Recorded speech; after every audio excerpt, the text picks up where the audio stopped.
À Toulon, Laure Lavalette est arrivée largement en tête.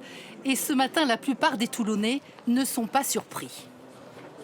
C'est pas étonnant vu Toulon, enfin, je crois que c'est assez connu quand même. Une surprise sans l'être trop, hein, parce que vraiment, le RN dans le sud fait de bons scores.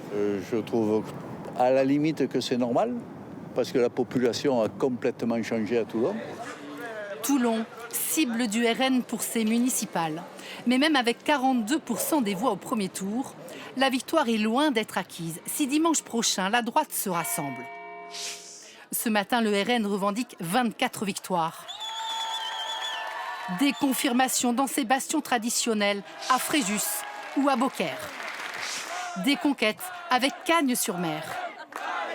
Et des réélections de ses cadres, Steve Briouat et Naumont, et à Perpignan, Louis Alliot, plébiscité par les électeurs.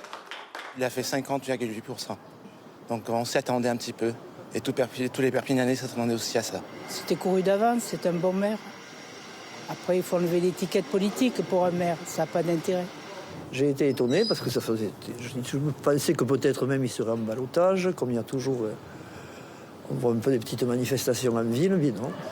Le président du RN a été le premier à prendre la parole hier dès 20h. Françaises, Français, je vous appelle donc à confirmer votre vote partout en France et à amplifier la dynamique. Le changement n'attend pas 2027.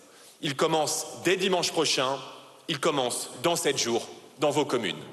À 1 an de la présidentielle, le parti à la flamme mesure sa force électorale. Le second tour des municipales devra confirmer cette dynamique.